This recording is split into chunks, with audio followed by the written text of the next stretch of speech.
Namaste. Welcome to the Untitled channel. And I will be reading today the essence of Ribhu Gita. I don't think I'm going to get through the whole thing, but we'll see how it goes. This is my first video, so I haven't advertised the link, but hopefully once I finish this, I'll be comfortable enough, and then I can advertise the YouTube channel link for future readings.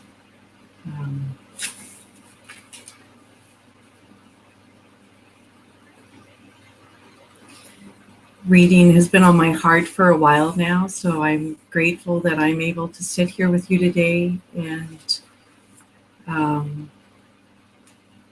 it's been a great aid and comfort and help for me to be able to listen to others read on the Untitled channel, and I wanted to also participate and give back to that, and hopefully it will be helpful for you as well. So the essence of Ribhu Gita, this is a selection, an English translation of the Ribhu Gita that was put together by Professor N.R. Krishnamurti Iyer, and I may not pronounce all of the words correctly, so please bear with me on those. I'll do my best. This was a book advocated, almost scriptures, Indian scriptures advocated by Ramana Maharshi himself. And I'll read a few things here in the foreword.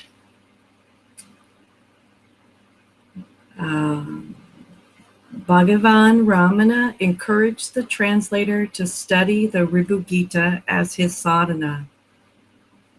And that is a means to accomplish something or to transform your ego. A means of doing that is sadhana. Being a devout student of the classic text, and through the grace of his master, he is fully competent to translate it. We are now fortunate to have this rare and beautiful translation in our midst. And Professor N.R. Krishnamurti Iyer was the head of the Department of Physics in the American College in Madurai. And it says here at the end that sincere aspirants owe a deep sense of gratitude to him for both the great precision and spiritual insight with which he has been able to capture the essence of the original text.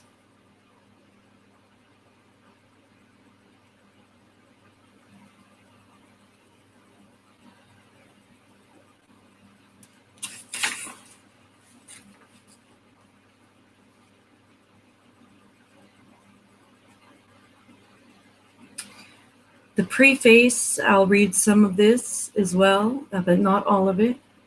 The Ribhu Gita forms the sixth section of the Sanskrit work known as Siva Rahasya. It is the teachings of Lord Siva in Mount Kailas to his devotee Ribhu, from whom the Gita derives its name.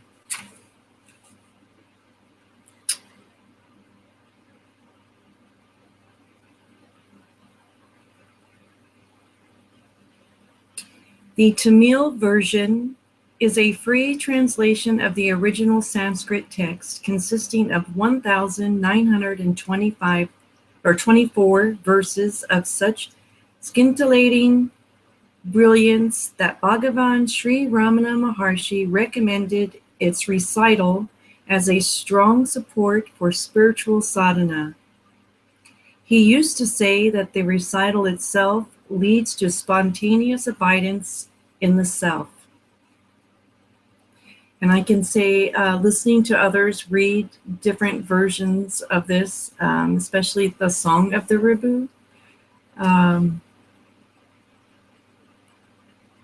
has Well, for me, it was very transformative, and I would hope that it is for you as well. Reading of this English text alone will not be complete unless it is supported by vigorous sadhana with the help of a realized teacher who has obtained firm guidance in Siva's self by a life of devotion to Lord Siva. This aspect is stressed in some of the verses selected.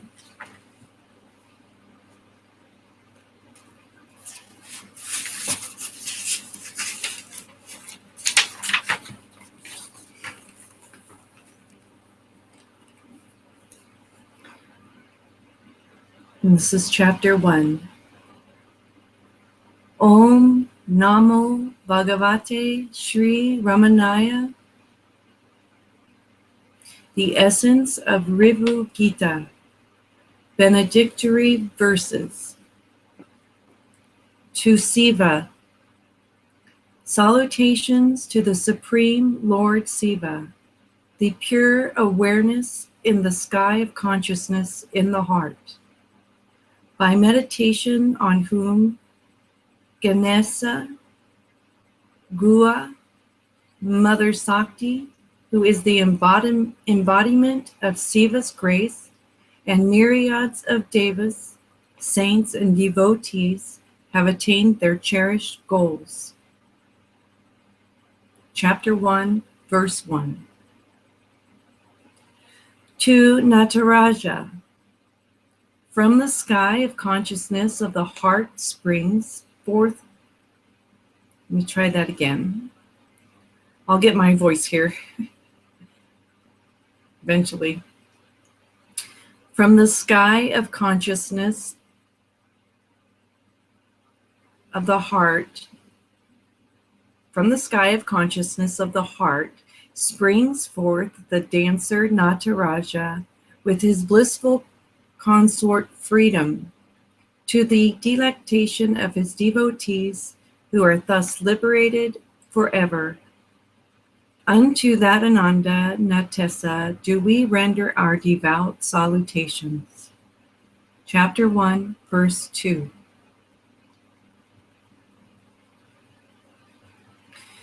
To Ardhanari...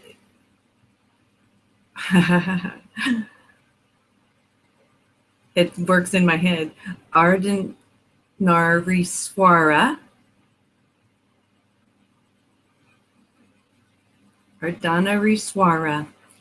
Unto that form, whose left half is the mother of all manifestation, and whose right half is the father of the same, the jingle of the gems enclosed within the hollow golden anklet of whose foot is the source of all scriptures, and whose 3 eyes, fire, sun, and moon, are the illuminants of the universe.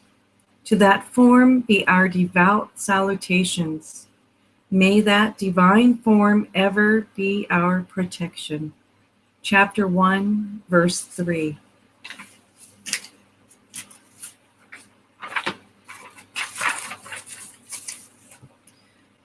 To Siva, Sakti, Vinayaka, and Shanmukha. Salutations to Siva, the Lord of the universe of infinite power. To Sat Chit Ananda Sakti, the mother of the universe. To Vinayaka, the dispeller of all impediments to freedom. And to Shanmukha, the Sat Guru, who dispenses to his worthy devotees the divine wisdom of Siva's self, leading to salvation. Chapter 1, verse 4.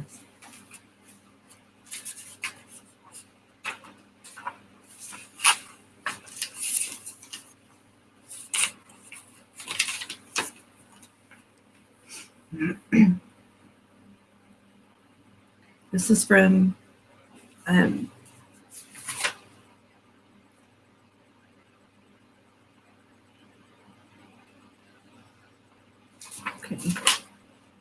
so it's not exactly going from chapter to chapter, so I'll just read from page to page. Page 3. The essence of Ribhu Gita. The following verses constitute the teaching of Siva to Ribhu, who in turn transmits those teachings to his disciple Nidaga Rishi. The treaty goes by the name Ribhu Gita. The universe was neither born, nor maintained, nor dissolved. This is the plain truth. The basic screen of pure being, awareness, stillness, devoid of all the moving shadow pictures of name and form of the universe, is the sole eternal existence. Chapter 2, verse 33.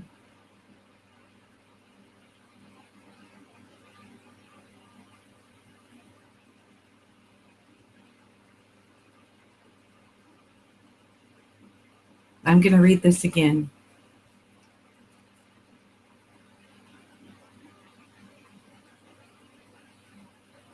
And please feel free to comment and give me feedback on how I can make these readings more understandable and better. Okay. The universe was neither born, nor maintained, nor dissolved. This is the plain truth. The basic screen of pure being, awareness, stillness, devoid of all the moving shadow pictures of name and form of the universe, is the sole eternal existence.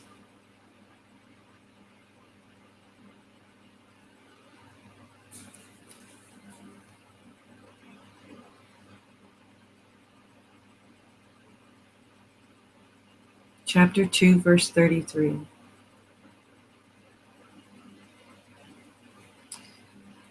Some may argue that this universe of duality, multiple existences, is a factual second reality, clearly seen by the senses, operated by the mind. Excuse me. But then, are the senses anything apart from the mind? Can they function without the support of the mind in which they are embedded? What is this mind except a bundle of thoughts? What are thoughts except evanescent ripples in the still, limitless ocean of pure being, awareness, self, which is the sole existence without a second? Chapter 2, verse 34. And the chapters that I'm quoting are at the end of the quote, the verse, not the beginning. The existence of the illusion of silver in mother of pearl is not a reality apart from the reality of mother of pearl, which is the basic reality. The illusion of the universe is based on the mind,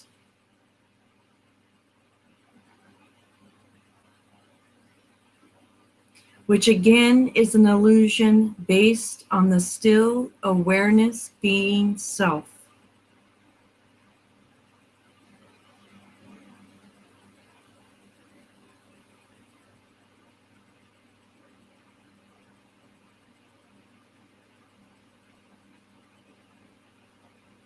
Chapter 2, verse 35.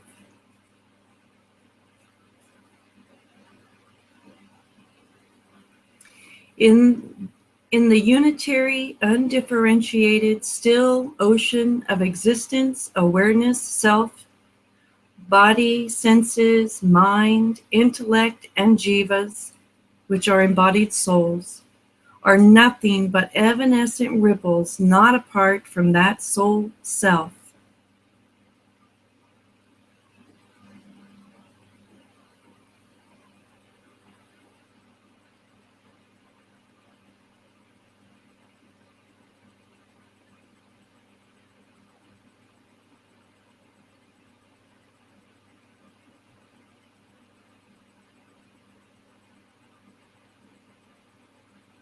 Chapter 4, verse 6.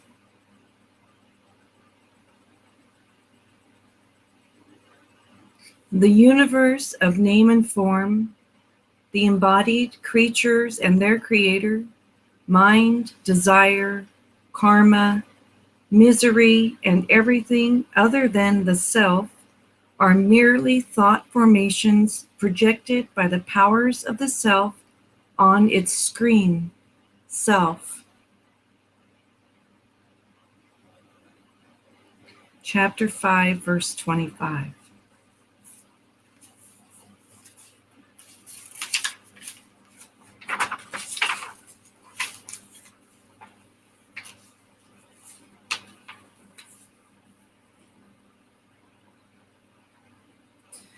The state of firm abidance in that thought-free, alert awareness self constitutes integral perfection, yoga, wisdom, moksha, sahaja, samadhi, the state of Siva, and the state of Atman self, which scriptures proclaim by the title of Brahman.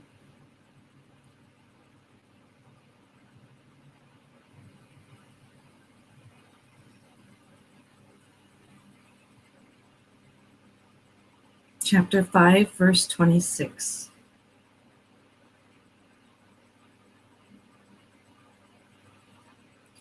There never was a mind, nor any of its countless forms like world, jivas, etc.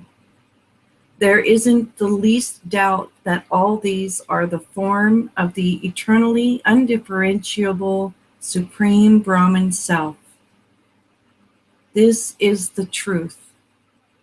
The one who hears this great secret diligently and understands completely abides as Brahman Self. Chapter 5, verse 28.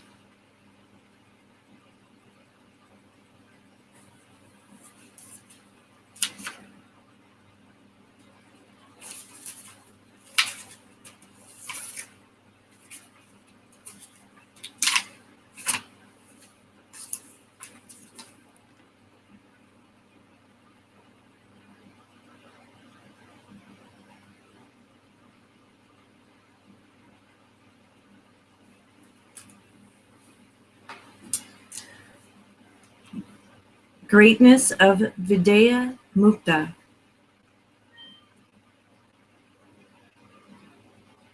With all objective knowledge vanished, with no trace of thought or nescience, with all the three states of waking, dream, and sleep wiped out, with all thought of death and birth abolished, and ever established in the spontaneous blissful state of Brahman self, the condition of the Videha Mukta cannot be conceived, and much less expressed in words. Chapter 5, verse 39.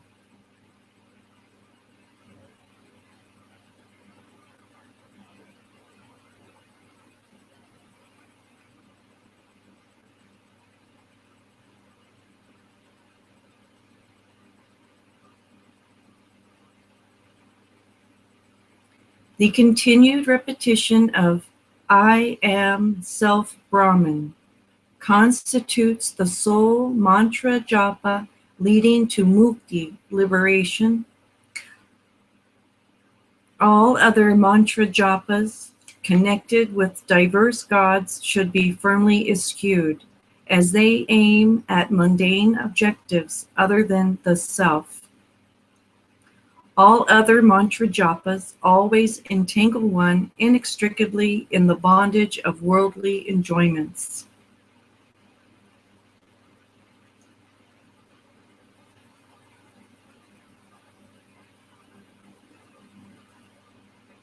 So the continued repetition of I am self-Brahman constitutes the sole mantra japa leading to mukti, which is liberation.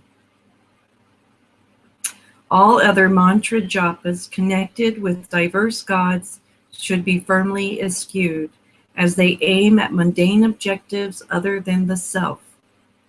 All other mantra japas always entangle one inextricably in the bondage of worldly enjoyments. Chapter 6, verse 37.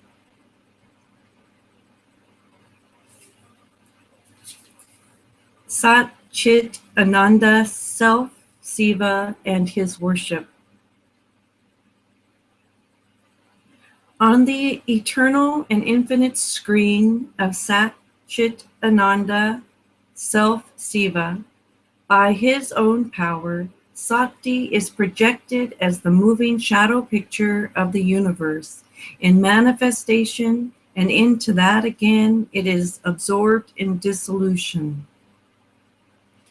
I'm going to read that again.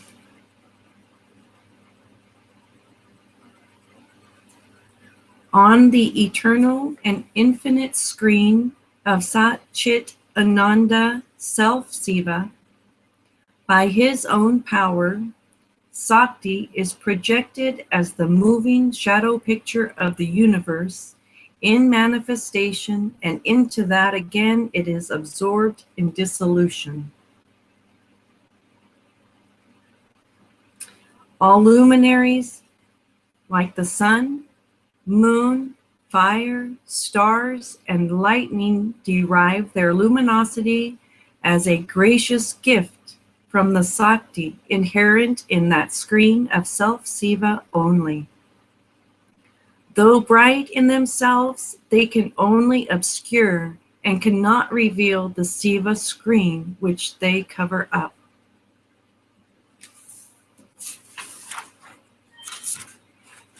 Out of fear of that Siva, their creator, Devas and Asuras, gods and demons, are ever alertly engaged in their ordained duties. That Siva must be meditated upon and realized to be the self, by making the restless mind stay still and alert after it has been adequately restrained and completely prevented from the pursuit of sense objects, namely the shadow pictures on the screen of the self.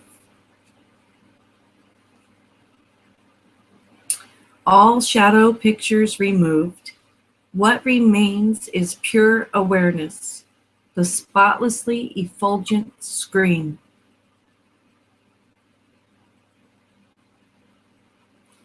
Thus Siva reveals himself spontaneously as the sole eternal Sat Chit Ananda self, the very essence of the nature of the worshipper. Chapter 7, verse 35.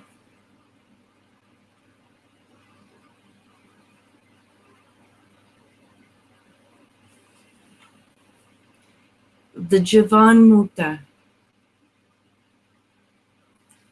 The Jivan Mukta is a person liberated during his lifetime who constitutes to have consciousness of the body and the world as Brahman, along with his firm abidance in his Siva self. He ever abides in the blissful peace of Sat Chit Ananda. He is poised rock firm in the conviction that he is not the body, and that his being is the sole existence, the sole alert awareness bliss of Siva's self supreme. Chapter 8, verse 1. The Jivan Mukta has his consciousness completely dissolved beyond recognition in his Brahman self. Eternally alone in his self, he is ever lost in the enjoyment of the bliss of his Brahman self. Chapter 8, verse 25.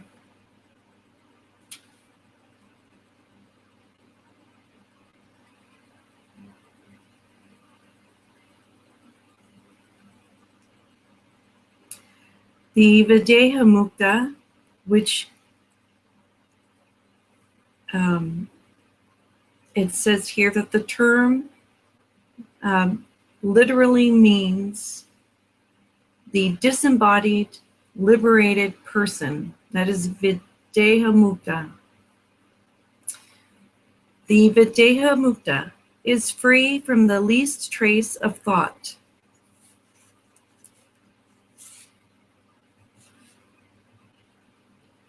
He abides all alone in his effulgent, pure awareness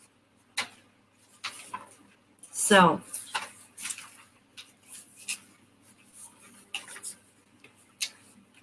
He abides all alone in his effulgent, pure awareness self, in intense, unbroken bliss, totally oblivious of limited forms, in a state of Mahamonam,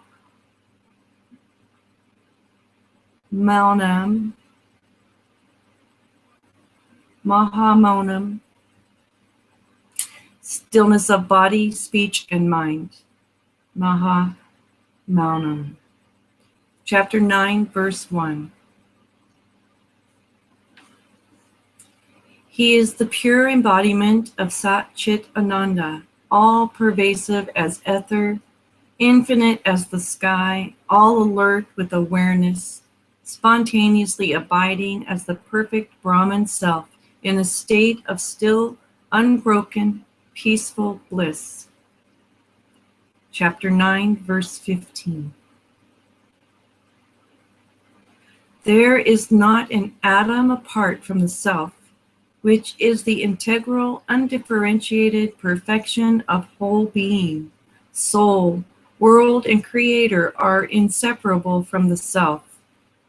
The reality of these is the reality of the self only. Chapter 10, verse 34. I'm going to read that again. It gave me goosebumps. So I'm going to read it again. There is not an atom apart from the self, which is the integral, undifferentiated perfection of whole being. Soul, world, and creator are inseparable from the self. The reality of these is the reality of the self only. Chapter 10, verse 34. All ignorance and illusion, all objects inert and living, all beings and non-beings, all the five elements, all the diverse worlds, all bodies and the lives that arise in them, not being apart from Brahman self, are Brahman self only.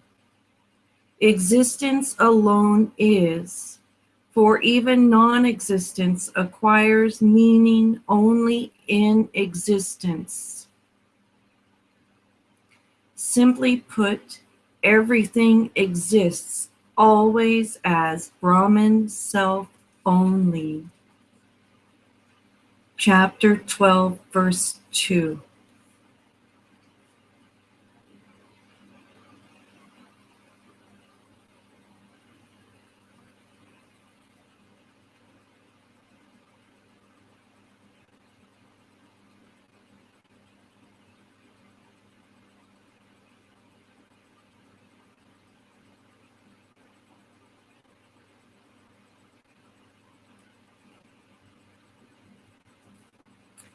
All objective knowledge, all thought forms, all visible objects, all things heard, all questions and answers, all the food consumed, and all other illusions not being apart from the self, should be regarded as Brahman self only. Chapter 13, verse 2.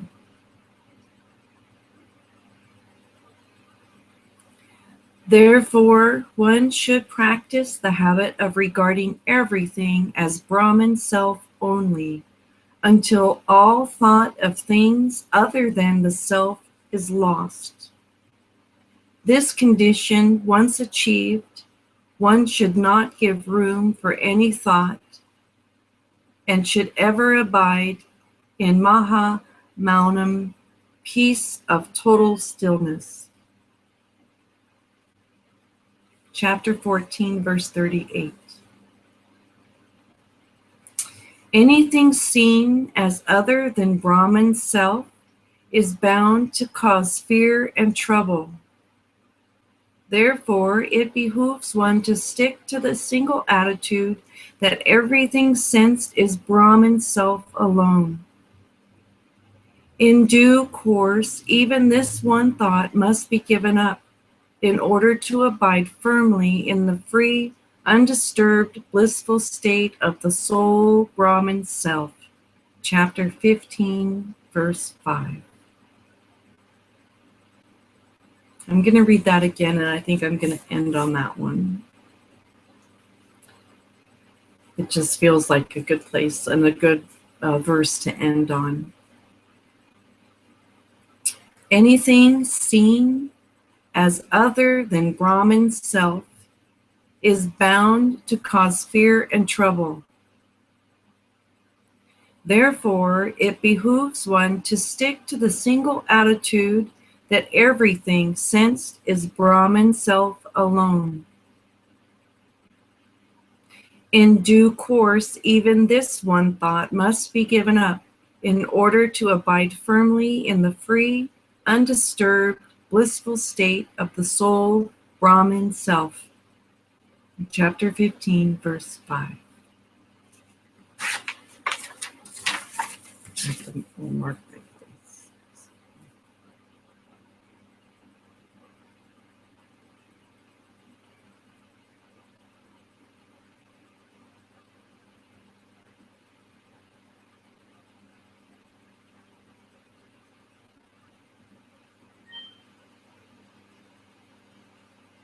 Thank you for your presence.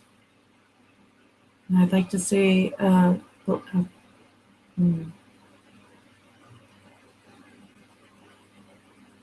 gratitude to the masters. So Sri Satguru Anantaji Ki Jai. Sri Satguru Mujiji Ki Jai. Sri Sangha Satguru Ki Jai. I'm not sure I said that right. So, thank you.